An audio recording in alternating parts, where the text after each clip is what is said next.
नमस्कार मित्रों, मैं हूँ डॉक्टर सारा और ये है द जॉट डाउन शो। यहाँ हम उन लोगों से मिलते हैं जो अपने स्कार्स को अपनी सुपर पावर बनाते हैं और अपनी कहानियों से एक मूवमेंट क्रिएट करते हैं।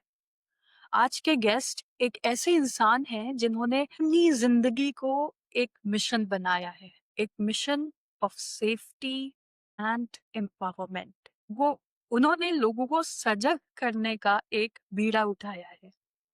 हम बात कर रहे हैं गौरव जैन की। He is the author of be aware, become the alpha of your life and the founder of strike. He is Krav Maga expert और एक ऐसे ट्रेनर हैं जिन्होंने Indian army, paramilitary, NSG commandos और बहुत सारे स्टेट्स की पुलिस फोर्सेस को ट्रेन किया हुआ है। लेकिन उनकी असली स्ट्रेंथ है अवेयरनेस, डिसिप्लिन और वो माइंडसेट जिसे वो कहते हैं अल्फा। तो अल्फा उनके हिसाब से वो नहीं होते जो डोमिनेट करते हैं, बल्कि वो होते हैं जो अपलिफ्ट करते हैं। और आज इस एपिसोड में हम समझेंगे कि एक सोल्जर का ट्रेनर और एक ऑथर का सफर कैसे होता है, क्या अवेयरनेस जाती है, क्या माइंडसेट जाता है, क्या-क्या इंग्रेडिएंट्स होते हैं। नमस्कार गौरव जी। नमस्कार, जय हिंद। जय हिंद। शुक्रिया डॉक्टर सारंग और समय के लिए और अपनी लिस्ट में ऐड करने के लिए दोबारा शुक्रिया। सबसे ज़्यादा मुझे आपको थैंक यू बोलना है, धन्यवाद। जिस तरह से आप एक मुहिम पे हैं, सेल्फ डिफेंस तो है ही है, जो आपका एक प्रोफेशन, बट बी अवेयर जिस मूवमेंट को आपने छेड़ा हुआ है, उसके बारे में थोड़ा जानेंगे, वो क्या है? डॉक्टर सारंग, मेरा प्रोफेशन नहीं है, ये मैं हूँ। सेल्फ डिफेंस मैं मेरे से अलग नहीं है, मैं अलग कर भी नहीं पाया, मैंने बहुत कोशिश की, मैं अलग नहीं कर बिवेयर उसी का फल है। आत्मरक्षा की जिस मुहिम को मैंने लिया उसी का एक फल है बी अवेयर। और मुझे लगता है बिवेयर एक बहुत छोटा शब्द है जिसका हिंदी में रूपांतर है सजग। और ये सजगता हमें जिंदगी के हर आयाम में जरूरी है। और अगर हम जिंदगी को अपनी देखें तो आयाम जब हम कहते हैं डायमेंशन, तो वो मिलके बनती है, कोई भी डायमेंशन अलग नहीं है। अलग है पर जुड़ी हुई है पूरी एक शख्सियत से, एक पर्सनैलिटी से इंसान की।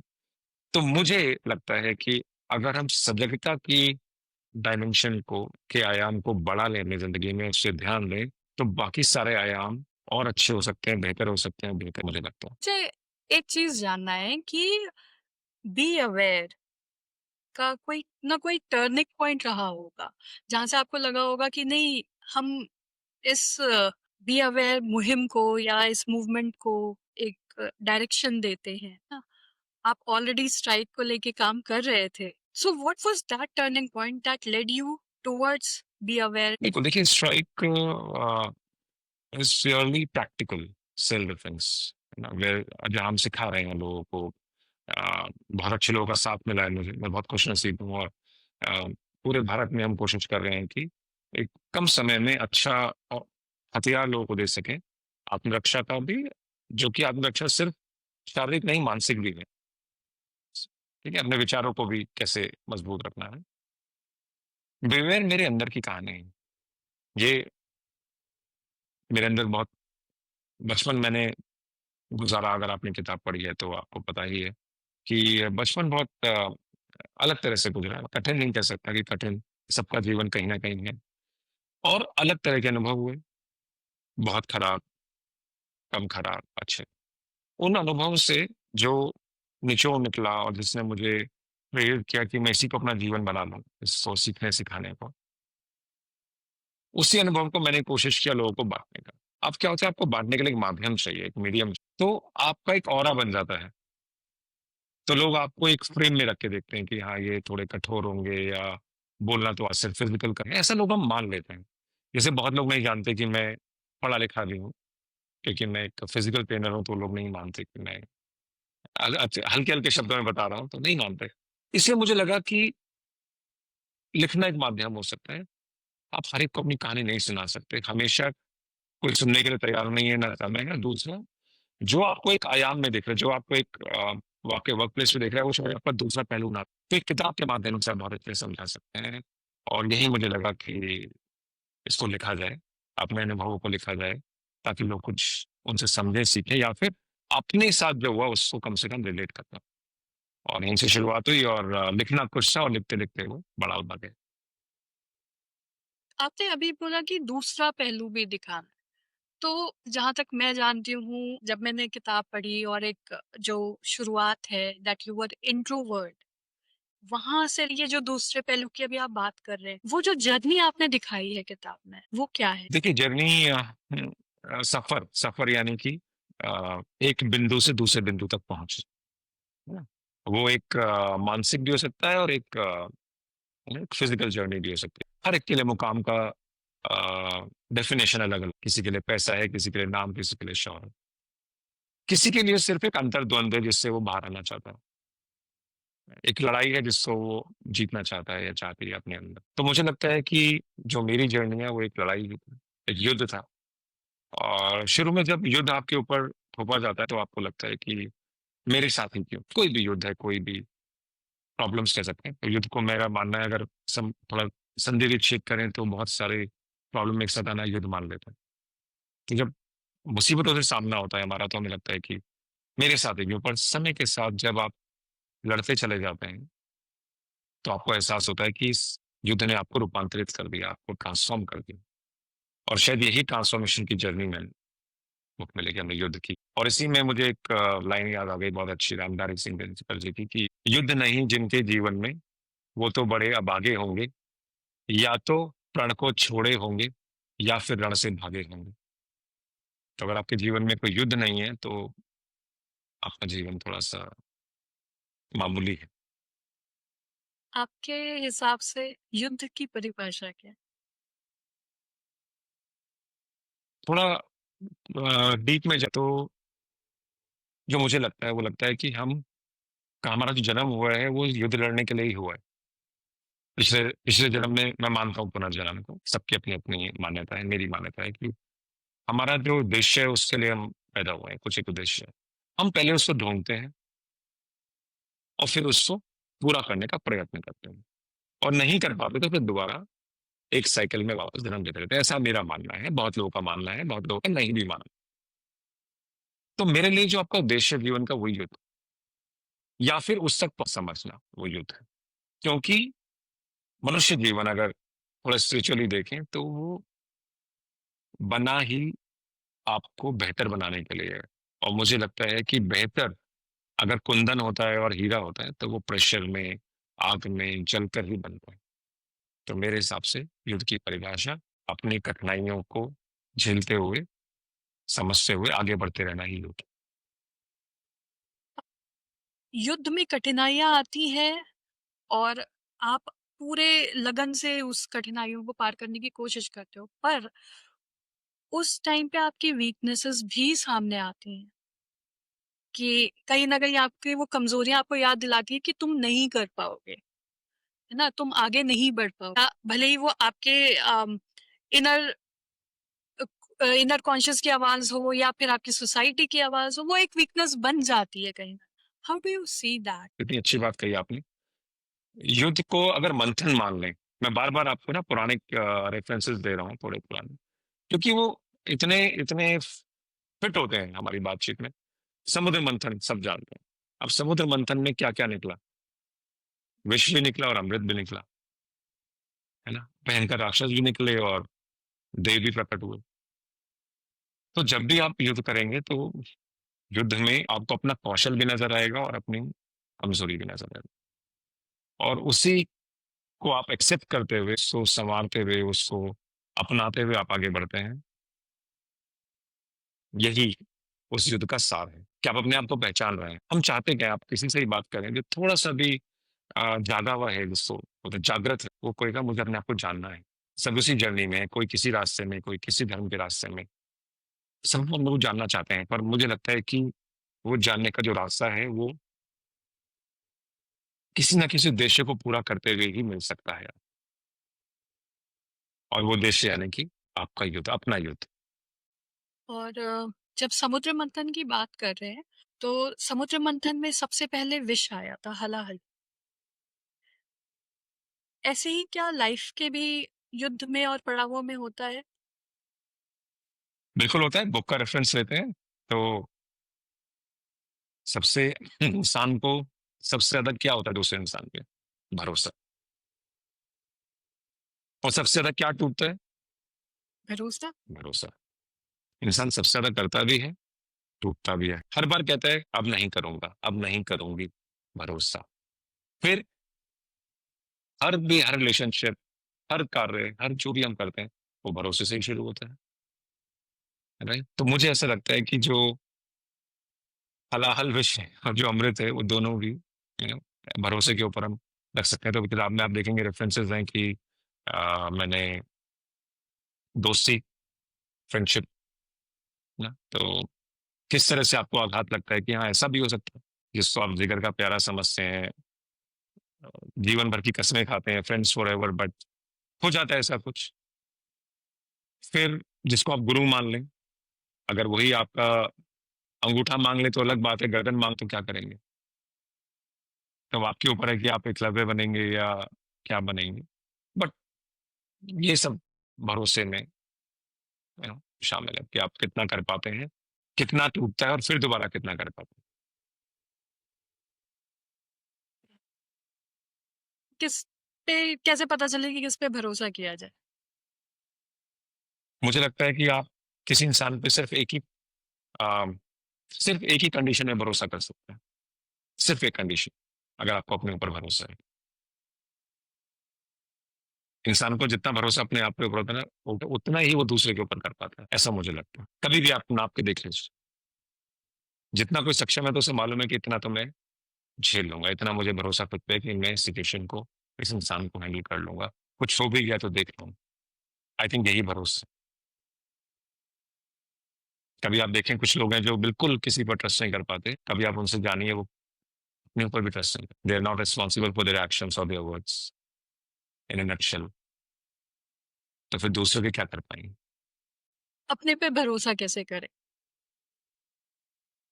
बहुत कठिन सवाल पूछ रही हैं डॉक्टर सारा। बिल्कुल, देखिए आपके एक्सपीरियंसेस आपको मजबूर करेंगे, आपका युद्ध आपको मजबूर करेगा। देखिए युद्ध मतलब कि जिसके लिए आप तैयार नहीं। इंसान कभी युद्ध के लिए तैयार नहीं, किसी भी प्रॉब्लम के लिए तैयार नहीं। आकस्मिक आते हैं। उस समय आप जिस तरह से रिएक्ट करते हैं, जिस तरह से उसको हैंडल करते हैं, वो दर्शाता है, वो दिखाता है कि आप कहाँ खड़े हैं जीवन में। क्या आप कर पाएँगे? क्या आप सह पाएँगे? और वही आपका भरोसे का लेवल दिखाता है। कैसे आप अपनी प्रॉब्लम को,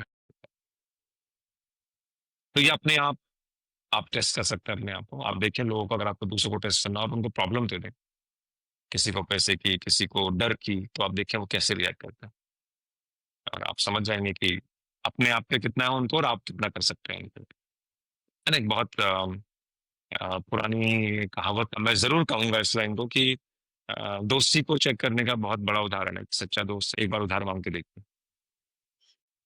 हुँ। पुराने लोग कह गए, मैं नहीं कह रहा।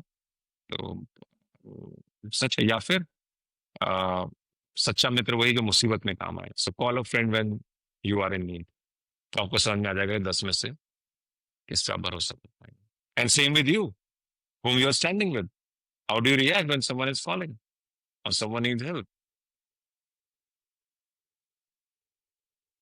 सो मुझे लगता है, जो मैं वापस आपके सवाल पे आता हूँ कि कोई एक मापदंड नहीं है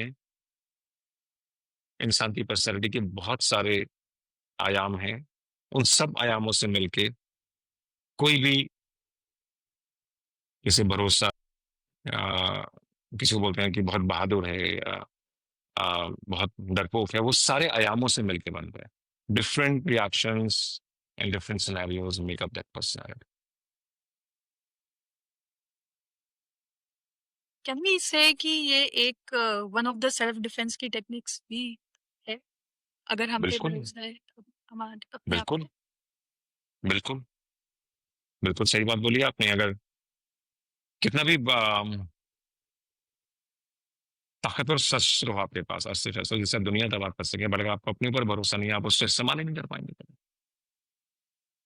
है ना? अगर ऑलरेडी उसके हाथ में कुछ लाइक अस्त्र है, कि मुझे पता है कि उसका नेक्स्ट वार आ सकता है, तो शायद मैं फिर उस हिसाब से करूँगी। लेकिन अगर तो मैं बल चलते-चलते प्रयोग कर सकता हूँ, है ना? पर अगर मैंने बल प्रयोग इस तरह से किया कि उसको ज़्यादा चोट लग गई, तो अखबार की हेडलाइन्स सीधा फ़ोकस आप पे जाएगा। रक्षा एक्सपर्ट ने, एक सेल्फ डिफेंस एक्सपर्ट ने बल प्रयोग करते हुए एक मासूम को बुरी तरह घायल कर दिया। This is how the world looks at it. वो ये नहीं देखेगा कि शुरुआत किसने करा, right? So my trigger should be clear कि मुझे कितना बल प्रयोग करना है, कितना। दूसरा, मेरा मोटिव क्या है ना? तो जैसे अब मुझे किसी ने पिस्टल दिखाया या मुझे मेरे परिवार पे हमला कर रहा है नहीं जानते, तो शायद मैं I can justify my actions. And same, मेरा मोटिव क्या है, उस सिचुएशन को डिफ्यूज करके निकल जाना या उसको एस्केलेट करना।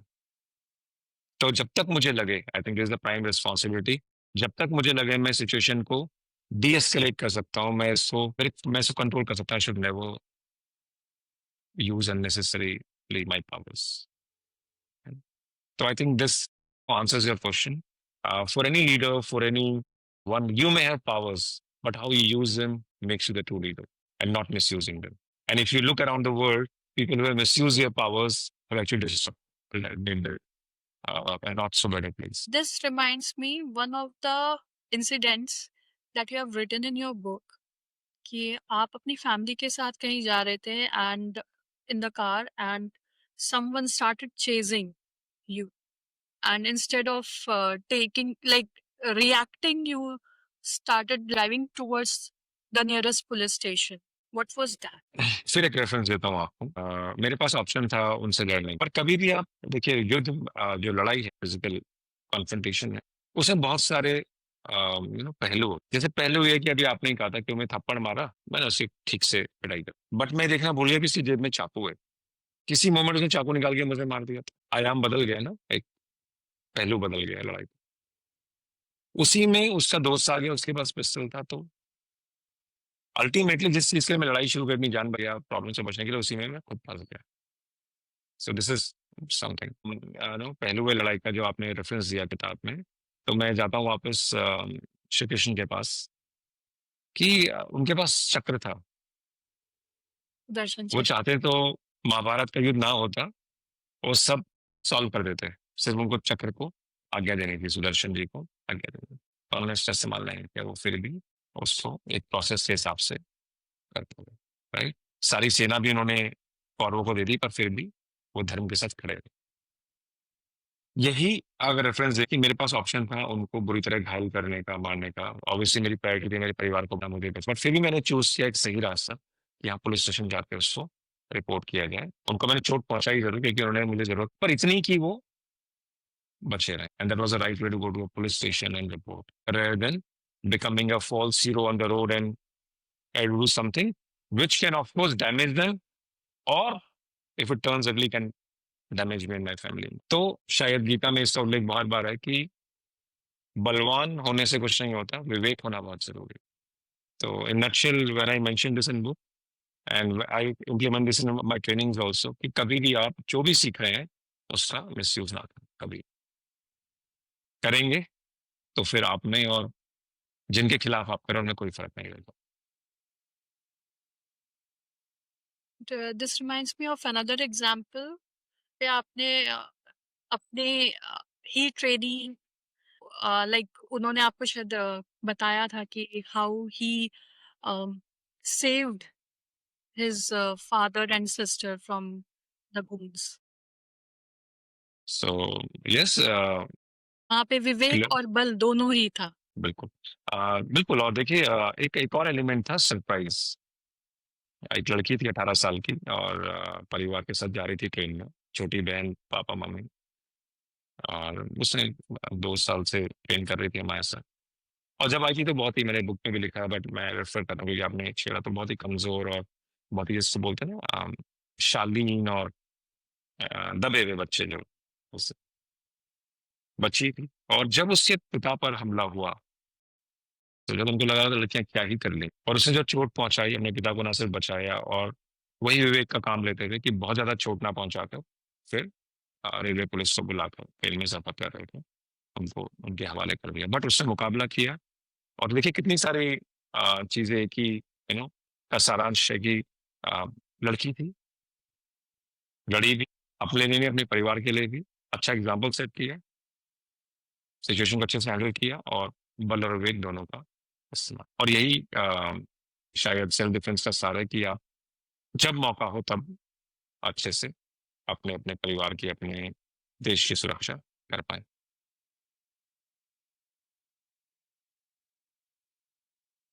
क्योंकि हम किताब की बात कर रहे हैं, तो किताब लिखने का सबसे बड़ा मोटिवेशन क्या था? ये सवाल मैंने बहुत बार पूछा अपने आप से भी। किताबें पढ़ने का शौक है थोड़ा, बचपन से था। तो मुझे ये सवाल बार-बार पूछना होता था किसी भी लिखने वाले से कि इसने ये किताब क्यों लिखी होगी? हुँ, इतना सब आता है, उसे लिखने की क्या ज़रूरत है? हुँ। उसे क्यों बताना है हमें? और जैसे-जैसे बड़ा हुआ, जैसे-जैसे और बुद्धि आती गई, तो मुझे एहसास हुआ कि इस दुनिया में जितनी भी किताबें लिखी गई हैं, ऐसा मेरा मानना है, वो आसान करने के लिए हैं सिखलाई को। पहले जो देखा ताम्रपत्र पे लिखे गए, बहुत ही कम लोगों के पास एक्सेस थी। फिर जब कागज़ का आविष्कार हुआ तो कागज़ से छपाई होने लगी, है ना? अब इंटरनेट है, ई-बुक्स है, सब कुछ। फिर भी जब भी कोई एक किताब लिखता है, कोशिश करता है कि जो भी उसने सिखलाई ली दुनिया से अलग-अलग, उसको ऐसे परोसे, ऐसे सब रख जाए कि लोग और आसानी से सीख पाएँ, उसको आसान बना रहे हैं, समझने को, है ना? मुझे भी यही लगा कि शायद जो मैंने बहुत थोड़ा-सा अपने इस जितना भी लाइफ़ टाइम में सीखा है, उसको मैं दे पाऊँ। और मुझे लगा कि किताब से अच्छा माध्यम नहीं हो सकता, चाहे हम कितना भी आज सोशल मीडिया की बात करें, वीडियो की, उसको आप फिर भी, है ना, फेक कर सकते हो या फ़िल्टर कर सकते हो, पर जो शब्दों का प्रभाव है ना? मनुष्य और जानवर में शायद एक बहुत बड़ा अंतर यही है कि मनुष्य शब्दों का इस्तेमाल करता है, कम्युनिकेट करने के लिए। बहुआयामी है और डिफरेंट-डिफरेंट लैंग्वेजेज़, सोचिए अभी दुनिया में कितनी लैंग्वेज हैं। तो उन शब्दों का जो प्रभाव हमारे अंतरात्मा पर पड़ता है, हमारी सोच पर पड़ता है, वो बहुत लॉन्ग लास्टिंग होता है। मुझे ऐसा लगता है कि आप सुनने से ज़्यादा, देखने से ज़्यादा जब आप अकेले में पढ़ते हैं, क्योंकि जब इंसान पढ़ता है तो बहुत अकेला होता है। शायद सबसे अकेले में ही हम किताबों को अपना साथी बनाते हैं। जब वो प्रभाव छूटता है शब्दों का, वो एक लॉन्ग लास्टिंग इफ़ेक्ट देता है।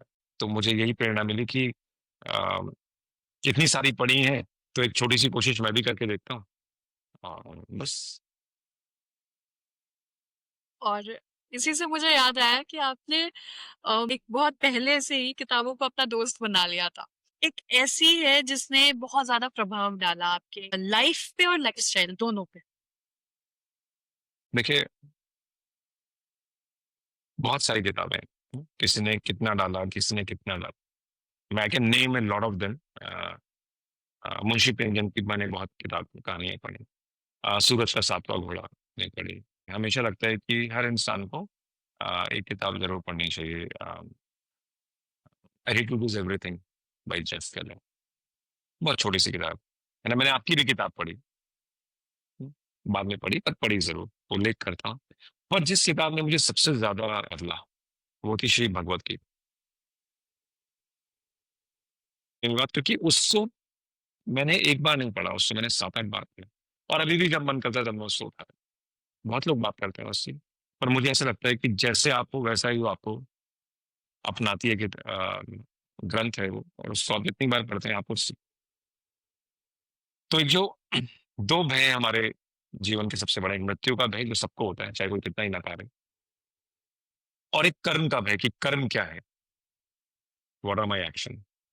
What is death and what is action? शायद मुझे मेरे ये 2 जवाब उस एक किताब में मिले थे और उनसे अच्छा जवाब मुझे अभी तक किसी और किताब में नहीं मिला, नहीं तो मैं उसका नाम लेता।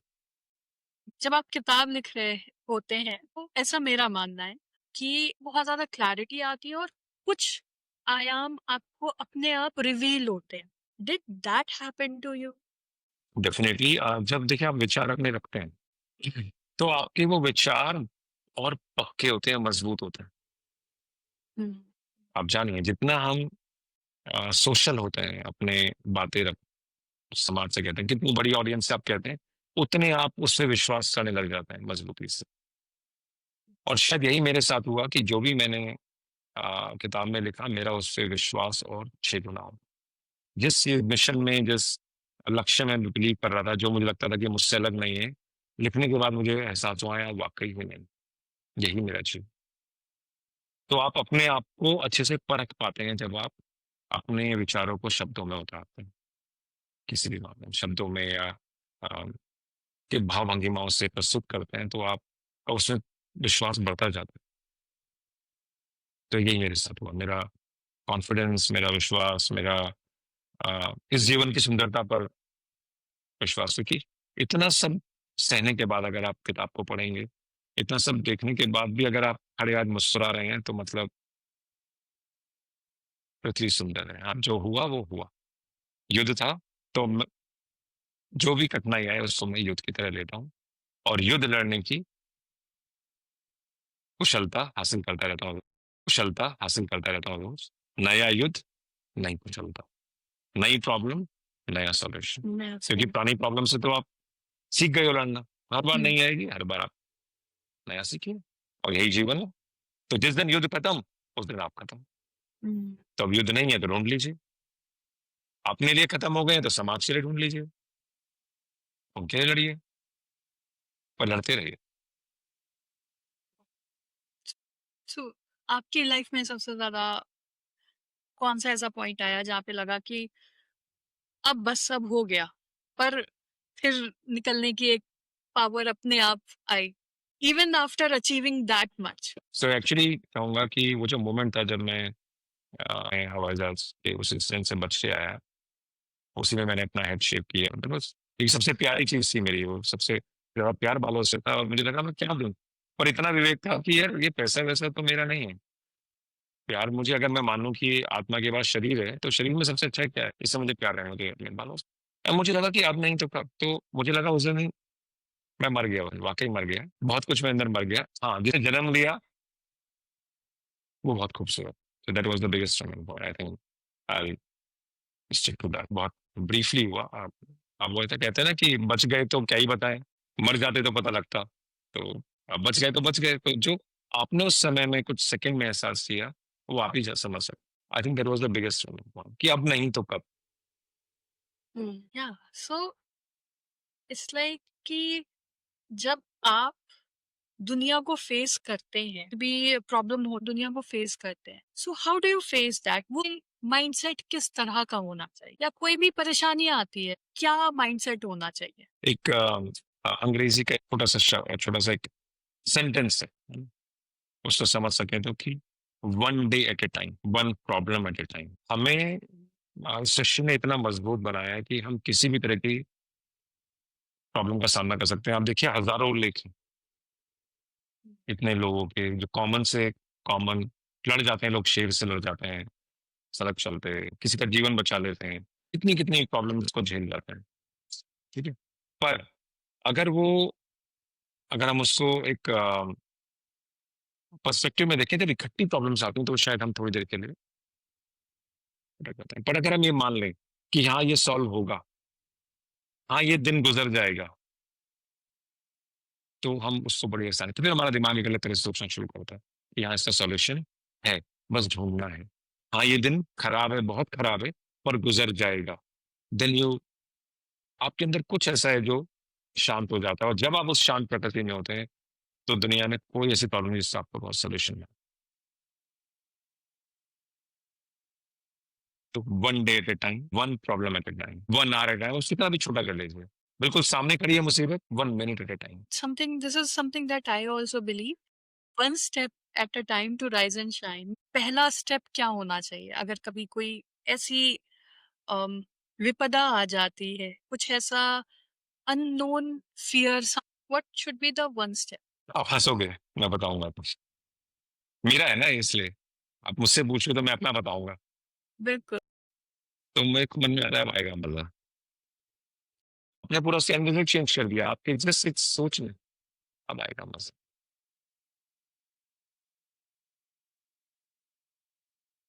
आपने पूरा अपना फ़ोकस उस प्रॉब्लम से हटा के उसके सॉल्यूशन पर लगा दिया। उस प्रॉब्लम की तरफ से सॉल्व करने की वजह से, परेशानी की वजह से खुशी में लगा दी कि हाँ, मैं हँसते-हँसते निकाल दूँ। नाउ आ जाओ प्रॉब्लम लेट्स से, अब आएगा मज़ा। थिंक अबाउट इट, या रिफ्लेक्ट ओवर इट। ऐसा डॉक्टर सारा कौन-सा ऐसा प्रॉब्लम है आपके लाइफ में जिससे आप पार ना पा पाई हों? मैं आपकी प्रॉब्लम्स नहीं पूछ रहा, सबके जीवन में है इसलिए आपको क्योंकि आप मेरे सामने बैठी हैं। और कौन-सी ऐसी प्रॉब्लम उनमें से जिसमें पहले लगा था कि कभी पार नहीं होगी ये तो? मेरी बात करें तो कभी ऐसा लगा ही नहीं कि ये प्रॉब्लम कभी पार नहीं होएगी। वो वही हुँ, है, वो वाला एटीट्यूड था कि आए हैं प्रॉब्लम में तो निकल भी जाएँगे। तो फिर मज़े से क्यों नहीं? जब निकल ही जाएँगे तो why not happily? Yes, indeed. अब आएगा मज़ा। From now onwards I am going to try this. अब आएगा मज़ा। Let's have fun. Yes, and it is kind of affirmation I think कि आप अपने दिमाग को बोल रहे हो। एक पॉज़िटिवली अफ़र्म कर रहे हो। मैं आपको एक वाकया बताता हूँ। ये ऑन एयर जाएगा तो और मज़ा आएगा, ये बुक में नहीं आया है, ठीक है? तो व्हेन आई वाज़ वर्किंग तो मेरी टीम में एक मेरे कोलीग थे, उनसे एक गलती हो गई। मतलब गलती क्या थी, हमने एक काम जानबूझ के किया एक प्रॉब्लम को बचाने के लिए, एक पार्ट एक मशीन का किसी दूसरी मशीन में लगा दिया, ये जानते हुए कि 15 दिन बाद हम इसको वापस कर देंगे और दोनों प्रॉब्लम सॉल्व हो गए। बहुत बड़ा बहुत बड़े इंसान इसमें इन्वॉल्व थे, नेता लोग और पॉलिटिशियंस। तो बहुत क्रिटिकल मामला था, कंपनी की रेपुटेशन का सवाल था, हमारी भी, तो हमने इसे सॉल्व कर दिया। और 15 दिन बाद हम भूल गए। अब 6 महीने बाद जब वो वापस मशीन्स आई, तो अचानक हंगामा हो गया कि ये पार्ट बदले हुए कैसे हैं? अब इसकी रिस्पॉन्सिबिलिटी कौन लेगा? और अगर वो खुल जाता, तो वो इतने सेंसिटिव, उससे कोई अ, वैसा डैमेज नहीं था, किसी को कोई इसमें कोई लीगल इश्यू या कोई सेंसिटिविटी इस तरह की नहीं थी कि किसी को नुकसान पहुँचता, पर एक रेपुटेशन कंपनी का स्टेक पे आ जाता और कि आप लोगों ने ऐसा काम क्यों किया और क्यों नहीं बताया। तो डेफ़िनेटली जो मेरा कोलीग था, उससे जॉब जाने ही जाना था। शायद मेरी, आई वाज़ अ लीडर। तो जब प्रॉब्लम आई तो हमने सोचा अब क्या करें? तो दैट गाय पैनिक्ड, है ना? उसका नाम मेरा हमनाम है, तो शायद वो समझ जाएगा और भी लोग। तो पैनिक, तो आई सेड कोई बात नहीं, आई विल टेक केयर, देखते हैं। तो कहता नहीं, मैं उसने उसको लगा कि मेरे ऊपर बात आ जाएगी, तो उसने कहा नहीं मैं जाके सच-सच बताऊँगा। मैंने कहा नहीं, अगर अब तुम सच बताओगे तो 6 महीने पहले बताते। अब जाके सच बताओगे तो it will be devastating, let me handle. तो मैंने उनको बोला तुम छुट्टी लो, घर जाओ। और फिर हमने देखना शुरू किया कि ये कहाँ-कहाँ से पकड़ा जा सकता है कि हमने ये चेंज किया था, रिकॉर्ड्स में होता है सिस्टम में। हुँ। और हमारे सीनियर थे काफ़ी, वो बहुत कठोर थे, कठोर और कठिन। उनको प्रॉब्लम ढूँढने में मज़ा आता था, ढूँढ भी लेते थे। वो इस पर लग गए कि मैं देखता हूँ ये कब हुआ था। तो वो सिस्टम पे ढूँढ रहे हैं, ऑनलाइन सिस्टम था, पार्ट्स कौन-सा कहाँ गया। मुझे लगा अगर ये पकड़ा गया, उस बेचारे का अफ़साना। मेरा तो जो होगा होगा। मैंने कहा ठीक है, मज़ा आएगा। मतलब अंदर से आता, अब इतना नहीं पता था इतना मज़ा आएगा, बट मैंने कहा देखेंगे, अंत तक जाते हैं। इतना कॉन्फिडेंस था मेरे अंदर कि निकाल लूँगा। फिर उस समय बात की जो लोगों से कि ये सिस्टम से कैसे एंट्रीज़ डिलीट होती है, कैसे परमिशन ली अलग से। बताया नहीं कौन सी डिलीट करनी है, गलत एंट्री हो गई डिलीट करनी है।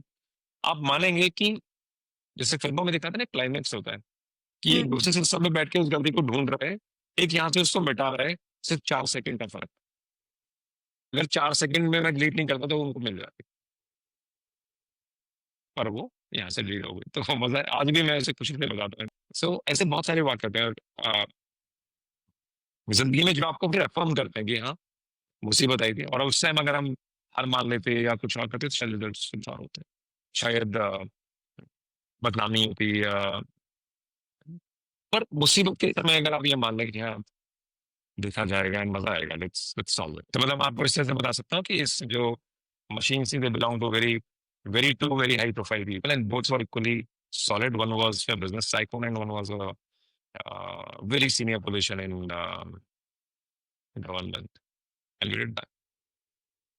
There was no damage to both of them, but we could do it.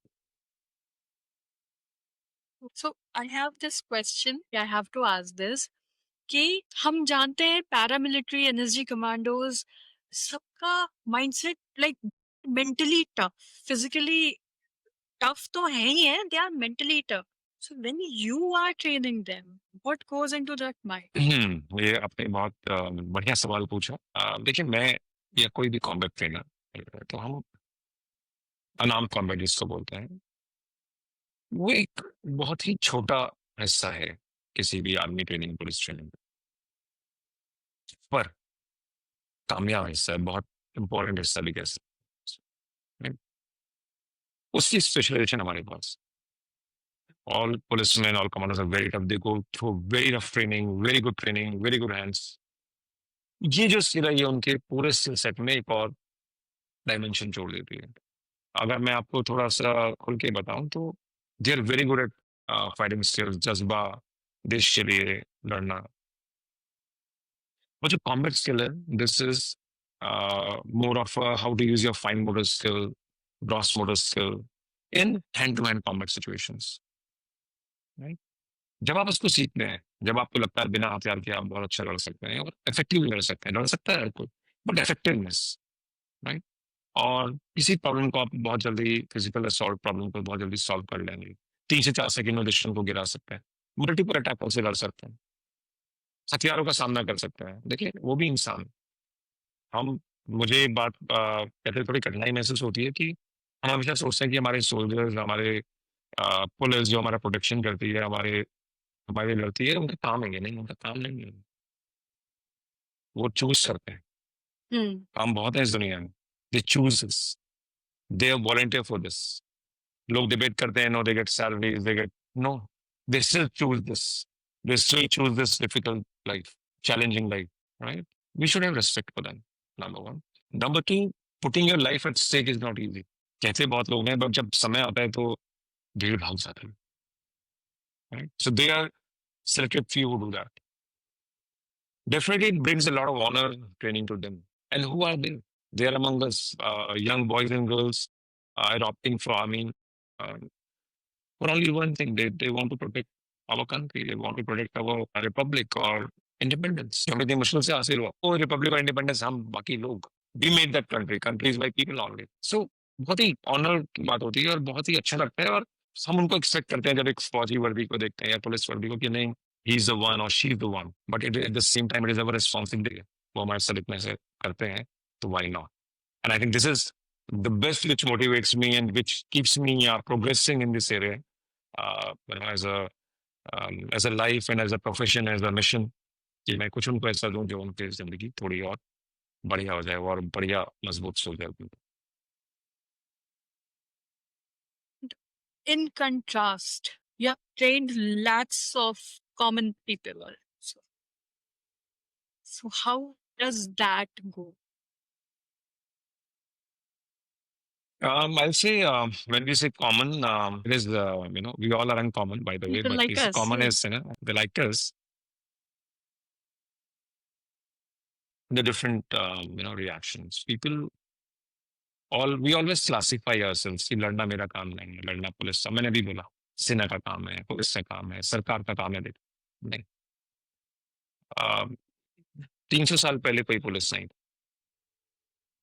जिसके पास बाहुबल था वो, और आज भी वैसा ही है। अब देखें तो सामाजिक ढांचा है जो कभी भी टूट सकता। आप देख, हम देखते हैं अपने चारों तरफ, मैं इसमें बहुत ज्यादा ज्ञान नहीं देना चाहता, पर हम देखते हैं विश्व भर में ये सामाजिक ढांचा कभी भी टूट जाता है। ऐसे में क्या आप तैयार हैं अपनी रक्षा करने, अपने परिवार के, अपने मोहल्ले की, स्टेट की, अपनी कंट्री की? उसकी प्रिपेयर्डनेस है। तो जब वो थोड़ा भी सीखते हैं, कुछ घंटे, कुछ महीने, they change and they realise they have all those powers which make them uncommon, they can also fight when time comes. मैं हमेशा ही मानता हूँ ना, जैसे किसी भाषा ज्ञान को आप ले लीजिए, ये अंग्रेजी को ले लेते हैं,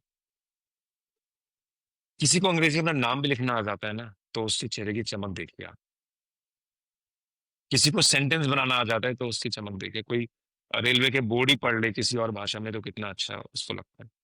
ऐसे ही कॉम्बैट सेल्फ डिफेंस से थोड़ा थोड़ा थोड़ा भी आता है ना, तो आपको ये बहुत अच्छा कॉन्फिडेंस है। बाकी तो सीखने का अंत नहीं। तो अगर आपने अपना नाम लिखना शुरू कर दिया, सेंटेंस लिखना शुरू कर दिया अंग्रेजी भाषा में, एक पैराग्राफ पढ़ना शुरू कर दिया, किताब आप पढ़ पाए, तो you are on the right track. Same with self defence. मैं अलग नहीं मानता कि आप थोड़ा भी नॉलेज लें, थोड़ा भी देखें कि आप क्या इस्तेमाल कर सकते हैं, आप कैसे बच सकते हैं, आप कैसे कन्फ्रंट कर सकते हैं लोगों को, क्या आपके हक में है और क्या नहीं है। ये भी एक सेल्फ डिफेंस है। क्या आपके राइट्स हैं, क्या नहीं है, क्या एक्सेप्टेबल है क्या नहीं है, being a woman you know so much happens every day with women in this country, in this world. क्या एक्सेप्टेबल है क्या नहीं है और किस बात का जवाब कैसे दें, इतना भी सीख लें। It's a power of self-defense. You find out those red flags which we talk about on day one and start rejecting them rather than accepting them in a fear. That is also self-defense. Problem को होने ही मत दो, but वो कौन सिखाएगा? तो नहीं आता है तो सीख लीजिए।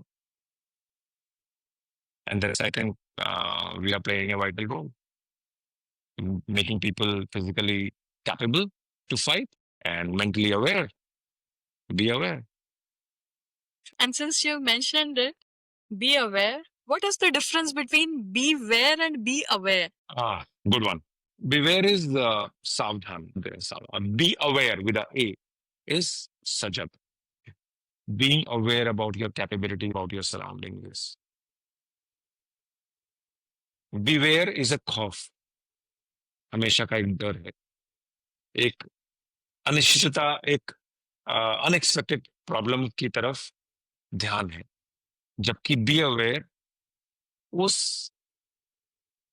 अनिश्चितता को अपनाते हुए, अपनी कैपेबिलिटी को बढ़ाते हुए, हंसते मुस्कुराते उस रास्ते पे चलने का नाम है कि हाँ, अनिश्चित है, कुछ भी हो सकता है, बट मैं सक्षम हूँ, कैपेबल हूँ to handle it, and I will live my life not in fear but in pride and joy.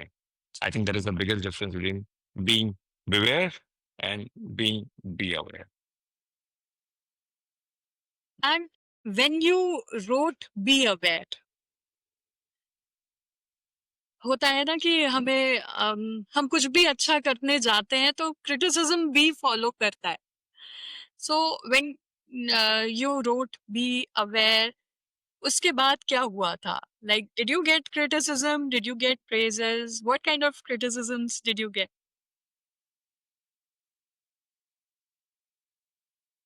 But मुझे लगता है ना कि सब कुछ मिला, प्रेज मिला, क्रिटिसिज्म भी बहुत मिला, पर मुझे ऐसा लगने लगा है कि प्रेज भी क्रिटिसिज्म है और क्रिटिसिज्म भी प्रेज है।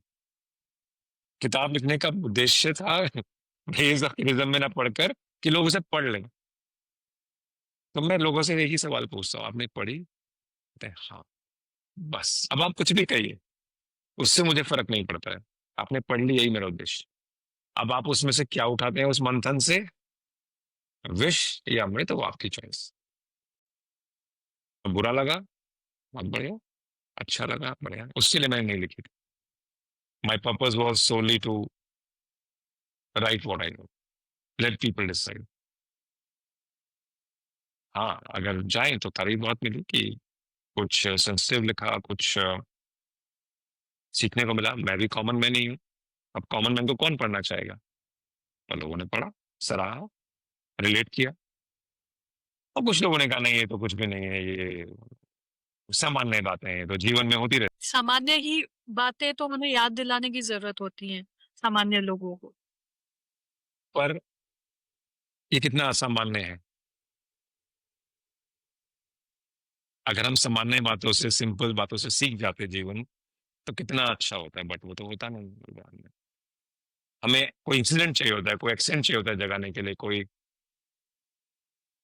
हम खुद लीडर नहीं बनते, हमें चाहिए कोई। तो आई थिंक जो, अगर मैं अपनी बात करूं भी और ना भी करूं तो भी, I think that's what leadership is, that irrespective to what people will say, you still do what comes to your mind and take the lead. कभी कभी होता है, जैसे क्रिटिसिज्म की बात करें तो आप हमेशा अच्छे से हैंडल करते होंगे, I am very sure. But कभी कभी होता है ना, वर्ड्स आपको अ, कहीं ना Hmm. कहीं हर्ट करते हैं, तो उस टाइम पे ऐसा लगता है no no I am acting fine, I am fine, I am just fine. तो ऐसे हुआ ना? हाँ, बहुत बार होते हैं ना, और शब्द सबसे ज्यादा हाथ करते हैं, सबसे ज्यादा सुकून देते हैं, तो हाथ भी करते हैं। दो तीन तरीके हैं उस हैंडल करने के, जो मुझे लगता है कि मैं कर लेता हूँ, मैंने भी सीखा समय के साथ।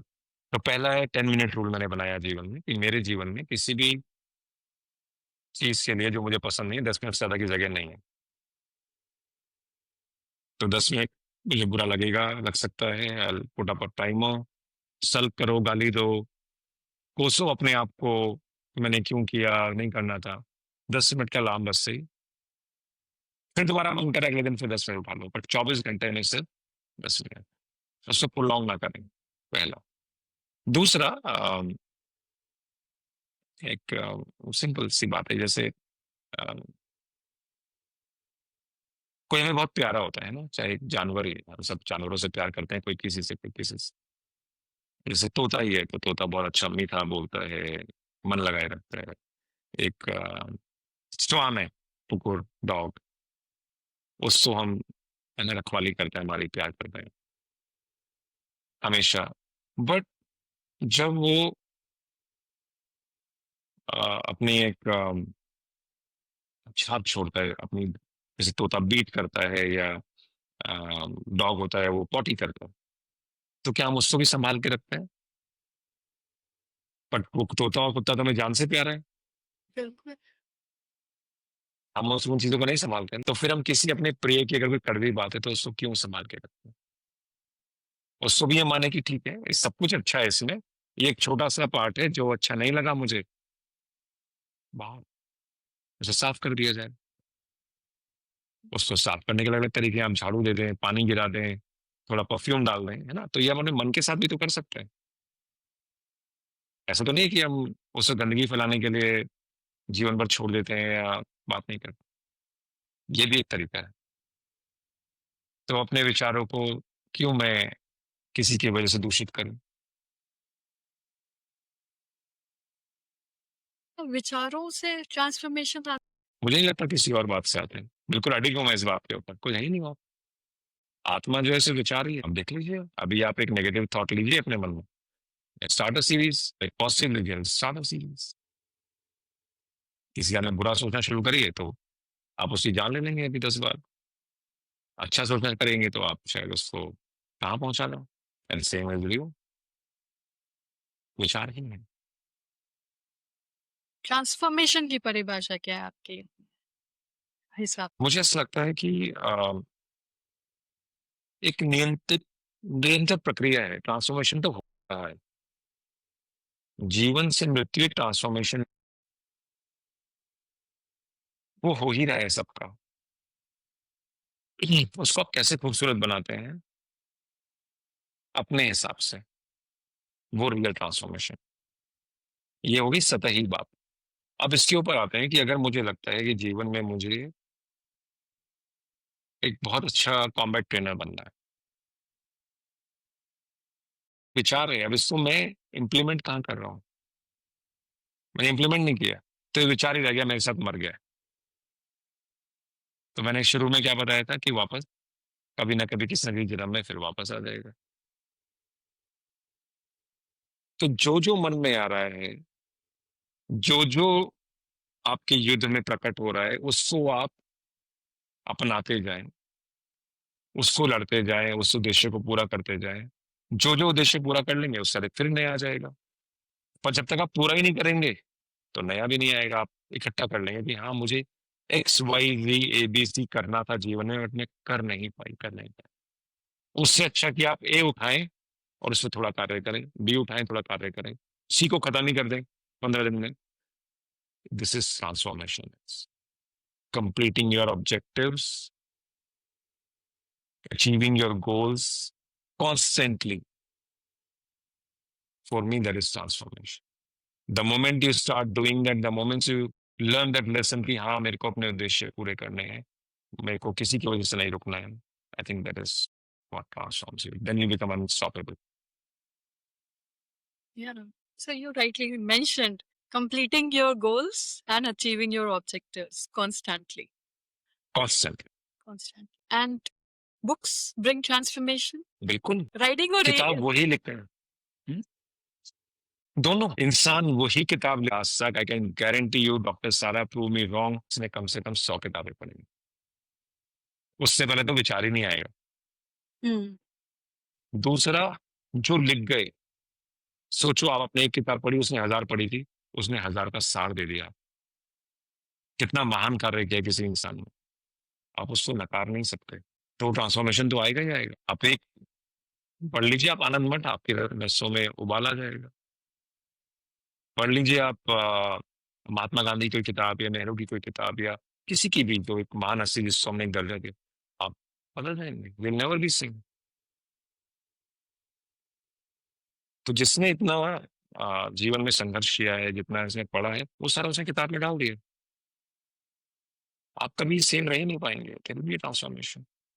और जब आप लिख देंगे तो आप खाली हो गए, फिर आप दोबारा पढ़ोगे, फिर दोबारा ज्ञान अर्जित करोगे, फिर दोबारा लिख दोगे, नहीं लिखोगे तो बांटोगे।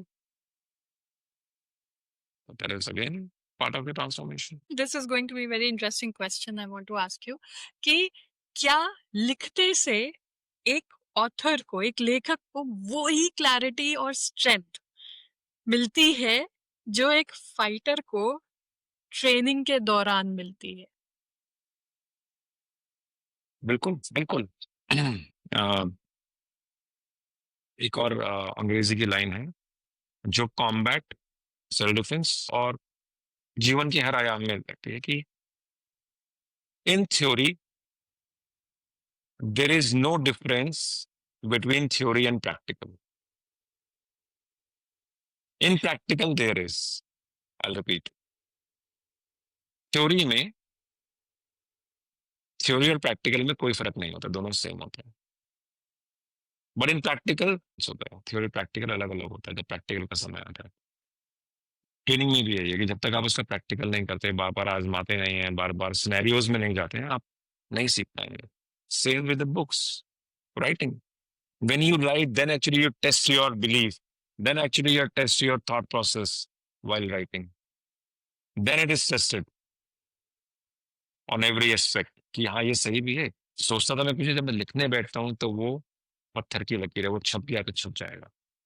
And then actually you test it, then you introspect कि हाँ क्या मैं जो कर रहा हूँ ये वाकई में मानता हूँ, मानती हूँ। नहीं, आपके हाथ रुक जाएंगे, नहीं कर पाओगे अगर आपने उसको अभी आत्मसात नहीं किया है। आप तभी लिख पाओगे जब आप उससे आप truly believe. I hope you agree. I completely agree. And that brings to my curiosity towards one thing.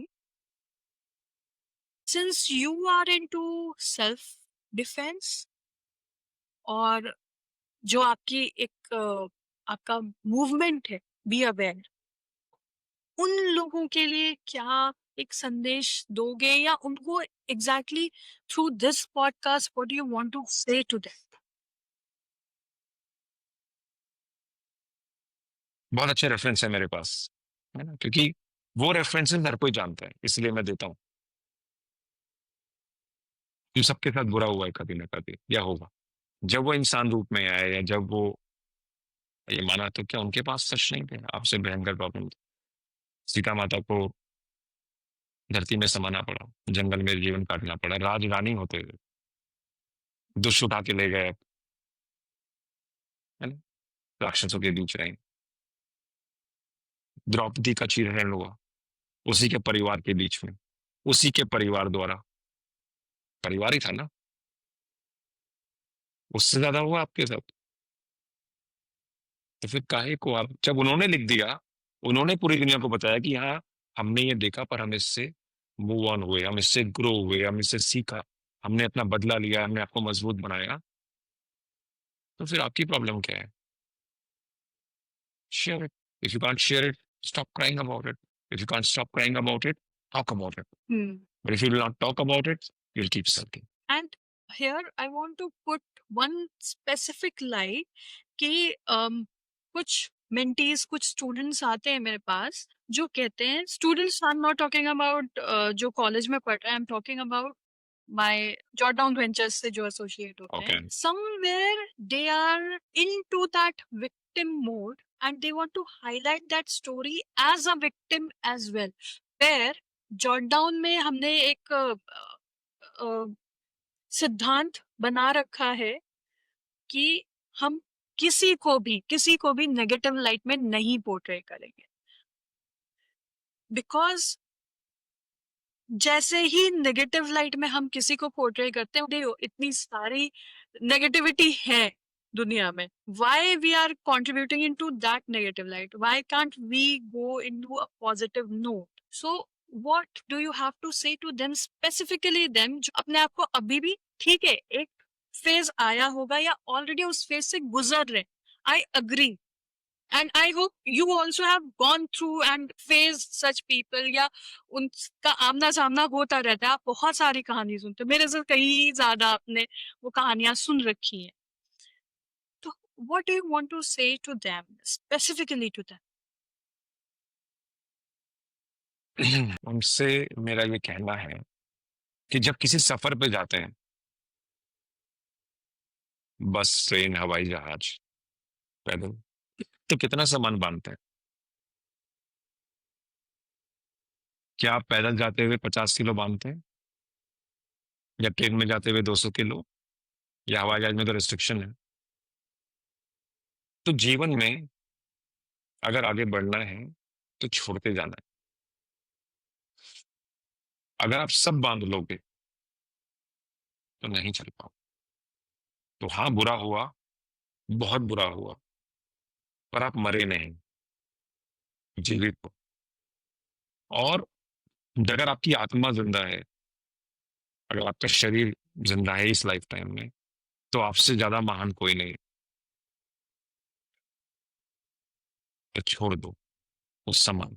हाँ, आपने खोल के दिखा दिया मैंने एक बार, हमने देख लिया उसमें कितनी बदबू है, वो उसको कैरी मत। जितना वो सड़ेगा, उतना बदबू करेगा, उतना आप परेशान होगे उस दुर्गंध से, आपकी आत्मा परेशान होगी उसे छोड़ के। और आप देखो आप कितना लाइट फ़ील करते हैं। मुश्किल है, पर हो जाता है, लोग करते हैं, लोग समझते हैं इस बात। दूसरा उनको ये बात भी समझनी पड़ेगी, जितनी दुर्गंध उसमें से आएगी, उतना ही उनके जीवन में जो अच्छे लोग हैं, जो अच्छे इवेंट्स आने वाले हैं, वो नहीं आएँगे। वो बुरी जगह, दुर्गंध वाली जगह नहीं। तो अगर वो जितनी बार अपने दुःख का पिटारा खोलेंगे, उतनी ही वो चीज़ों से दूर भाग जाएँगे। जहाँ उनको ये समझ में आ गया कि वो खुद रिस्पॉन्सिबल हैं, वो अच्छी चीज़ें जीवन में ना होने की, वो अच्छे लोग जीवन में ना आने की, उनको समझ में आ जाएगा कि इस दुःख को छोड़ना है।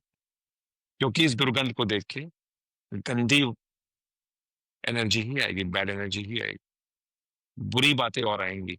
जैसे गंदगी के ऊपर मक्खी भिनभिनाती है, चील कौवे आते हैं, गिद्ध आते हैं, सियार आते हैं, भेड़िए आते हैं, लकड़बग्घे आते हैं।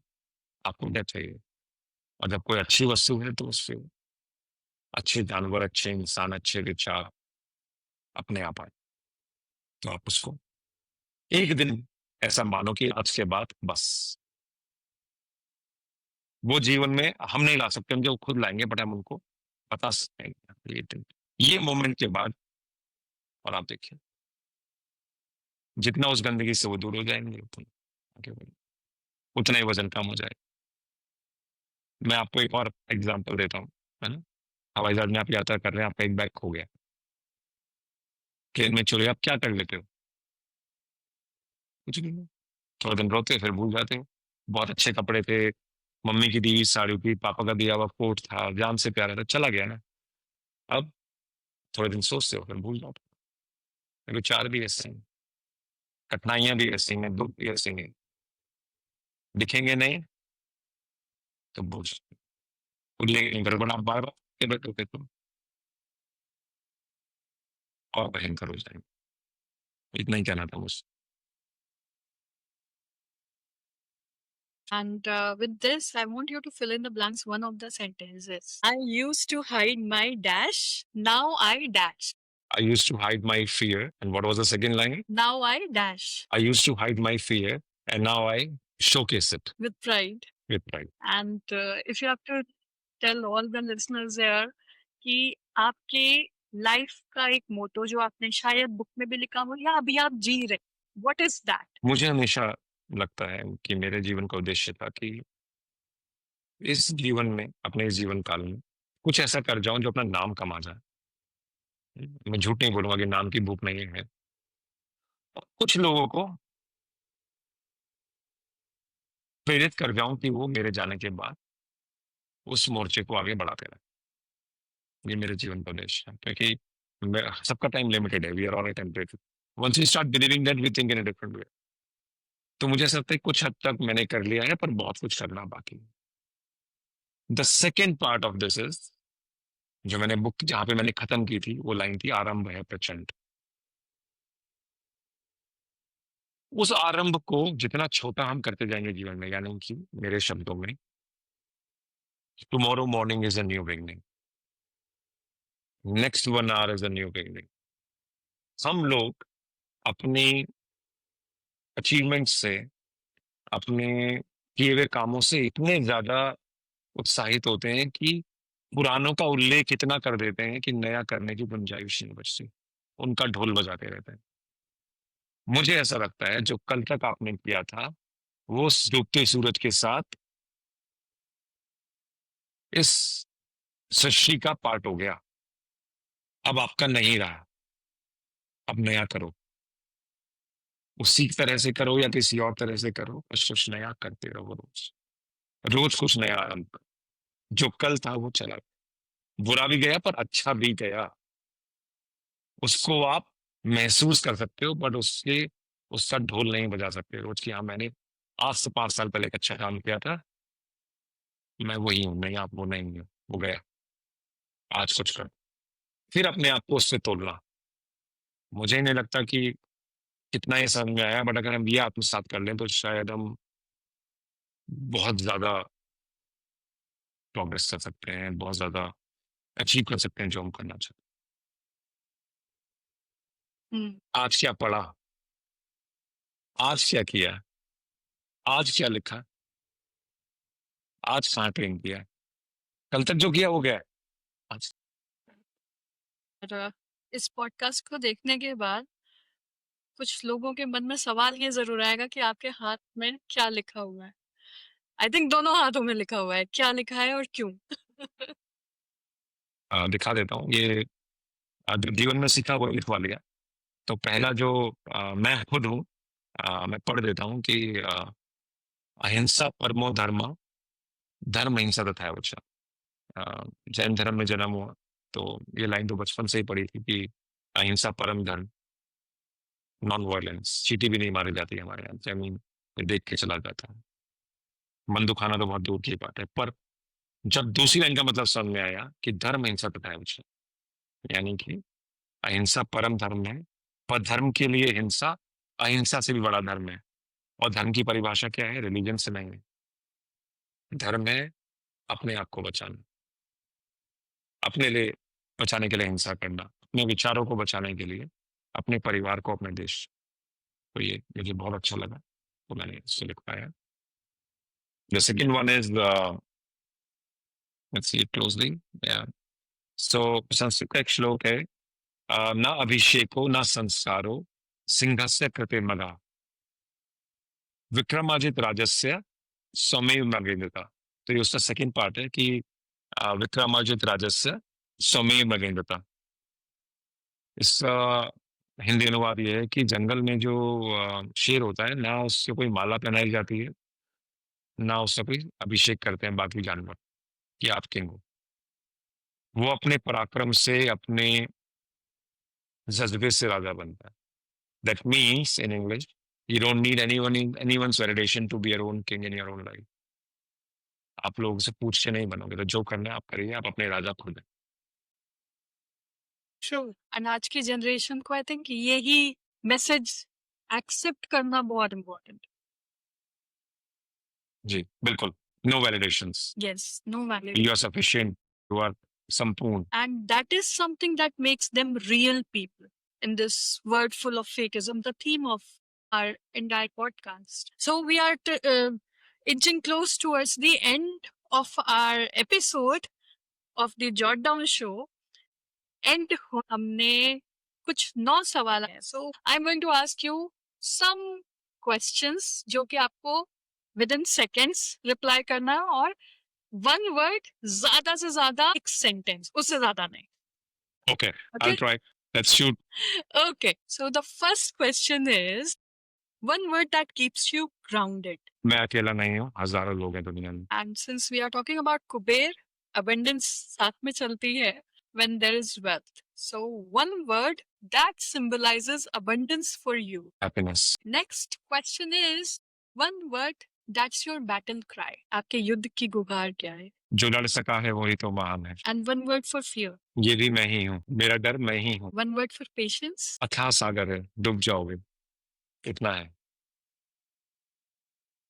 something that shines within you. My insecurities. One word that brings you instant happiness. That's a good one. I think I'll give it to a training only, right? When someone calls me that let's train together, so I think that's happiness for me. It boils down to that same thing only. Word or sentence that reflects your strength. It's a shloka actually from Gita. I would like to say that. But Nanam chindanti shasani nanam daiti pavakas na चैनम कृंदत्यापो ना शोषयति भारत. अगर आप हैं ही अजय, हैं ही अभेद, तो फिर कोई क्या ही बिगाड़ लेगा आप. तो भिड़ जाओ. Hmm. And this is the last question. So, if you have to make one rule in the society today, आपको सारी पावर दी जाती है और आपको एक रूल इस सोसाइटी के लिए बनाना है, वो क्या होगा? I'd rather make rule not to follow any rules because the moment you put a rule in someone's life, that means they'll find ways to break it anyway. Don't bound anything. We're all free flowing, so never put a rule. Not, I'll break. My rule will be to break all the rules. So this is the end of the conversation that we have had. लेकिन जाने से पहले मैं जानना चाहूंगी कि मेरे लिए कोई संदेश है कि इसको और बेहतर कैसे बनाया जा सकता है इस एपिसोड. डॉक्टर सारा 1.5 घंटे से बात कर रहे हैं, समय का पता नहीं लगा. इससे ज्यादा इंटरेस्टिंग क्या होगा? इससे ज्यादा बेहतर क्या होगा? अगर समय का एहसास खत्म हो जाए तो उससे अच्छा नहीं हो सकता. हाँ, तरीके होंगे बेहतर बनाने के, बट मैं सजेस्ट नहीं कर पाऊंगा कि जहाँ बात दिल की होती है, जहाँ बात विचारों की होती है, तो वो अपने आप बहते हैं. तो I think it was a flowing conversation, it was a flowing podcast. तो इसमें बांध नहीं थे दोनों ही तरफ से. तो मुझे लगता है इससे बेहतर क्या ही होगा. And my suggestion would be कि आप इसको इसी तरह से रखें, raw. Let people decide how they want to take it, but it should be raw, unfiltered form. Yes. Yes, and that was the concept जब हमारी बात हो रही थी. एंड यस, बातें होती रहेंगी.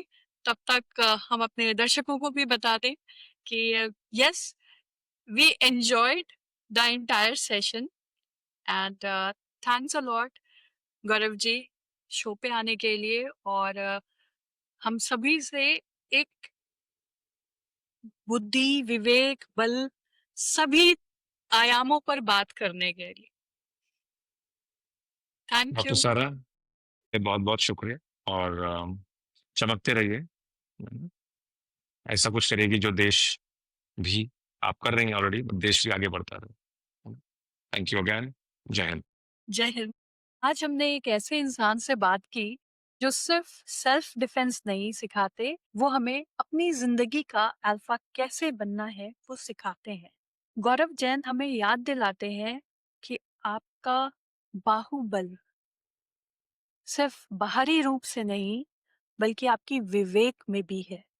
और एक अल्फा अपनी उस जिम्मेदारी को अपने विवेक से पूर्ण रूप से निभाता है, फिर चाहे वो जिम्मेदारी उसकी उसके प्रति हो, उसके परिवार के प्रति हो, समाज के प्रति हो या फिर देश के प्रति हो.